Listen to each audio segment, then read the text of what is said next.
Hi, Madadh MacLaine, Zero Emission Ship Technology Association. Just very quickly about the association itself. We're an international trade association. We were founded in 2019, and we represent primarily technologies, but also we've got a couple of ship owners here. And our remit is absolute zero emission.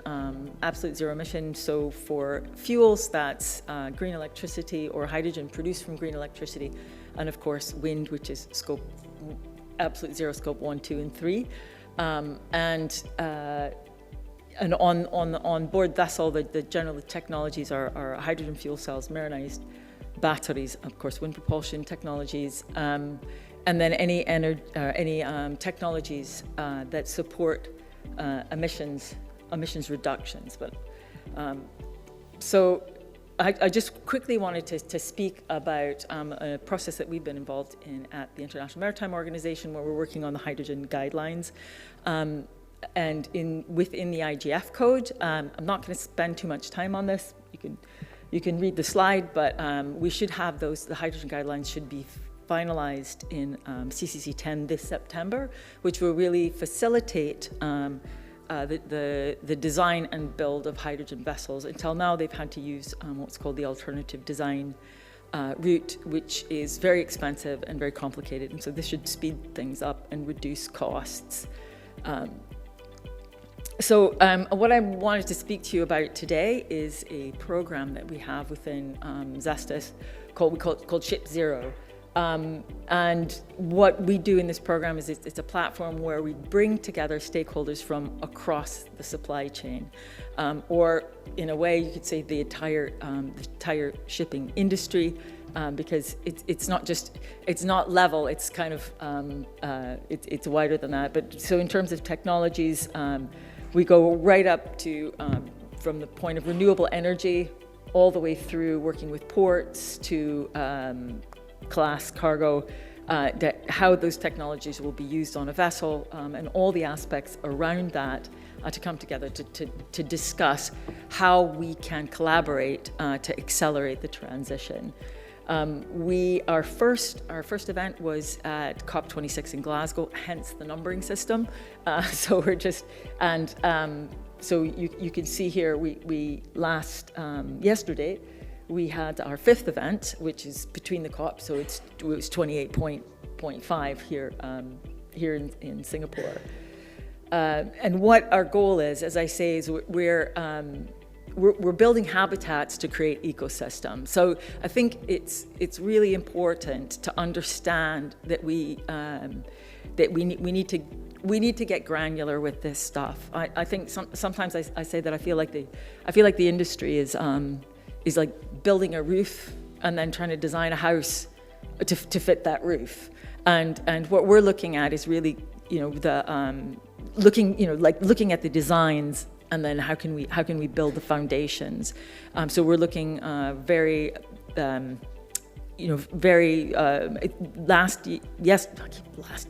yesterday's event was we were focused on short sea shipping. Up until very recently, up until the revised strategy, we were really looking at return to base, very small vessels.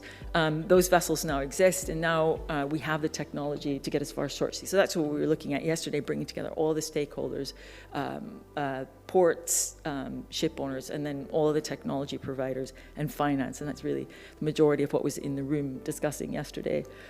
So I want to give you just a quick update on what I call the hydrogen forecast, or the hydrogen shipping forecast, to kind of let you know where things are at the moment. So we actually are bunkering hydrogen. It's happening now. And here are, again, I'm not going to go into details. You'll get the slides later, and all this information is available on the website as well.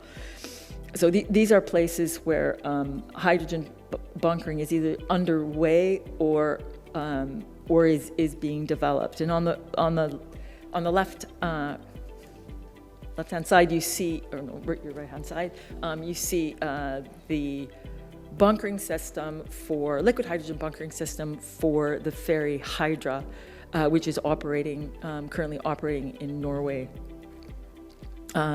So yeah, you can see the numbers there. It can deliver 3 up to 3 tons of hydrogen an hour.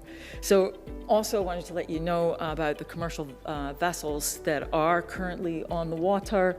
We've got the Sea Change Ferry operating in San Francisco. The Hydra, as I said, is operating out of up in Norway, and it has 3 weeks autonomy on hydrogen. So this is the level we're at, and this is why I'm saying we can get to short sea shipping now with the technology we have. It's been proven.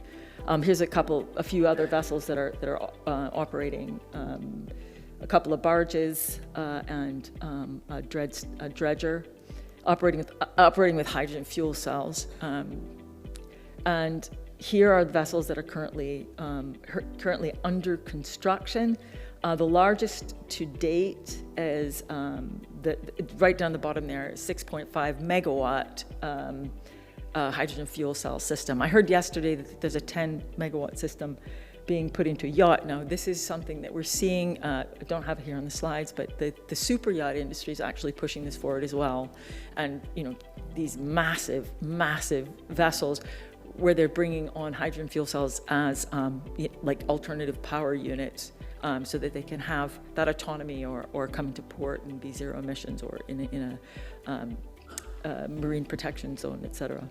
Again, I won't go into all of this because we've not got the time, but there for you to see that these vessels are, this is a reality. It's happening now.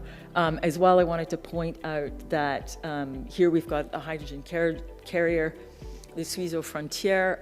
This vessel was launched in 2019. So this stuff, it's not new, it's happening now. There's a lot of, I've only got 2 images here, but there are actually a lot of hydrogen carriers in development, gaseous and liquid. Again, not time to go into that in detail. So, but just to say, the ShipZERO Frontier is, it was a test. It was basically a test. This is a pilot, right? And they have plans to build a much larger, vessel. Anyway, again, won't take too much time. So this is even Ostvik is he led the project, the Hydra project, which we saw earlier, the Hydra Ferry project, and he's now set up his own company. And again, he's looking at it's not just him looking at, he's working with a community of stakeholders in the North Sea region who are all ready to go with short sea vessels. 10 to 20 tons of liquid hydrogen a day is not a problem. As you've seen, we're over 6. Here he said the size of the fuel cell required for these vessels is easily within what's already been being produced, and these vessels will have 2 weeks range. So the range anxiety that we've been speaking about with hydrogen, 2 weeks for a short sea shipping vessel that's a considerable amount of autonomy. And so yeah, please, I'm open for questions when the panel starts. Thanks.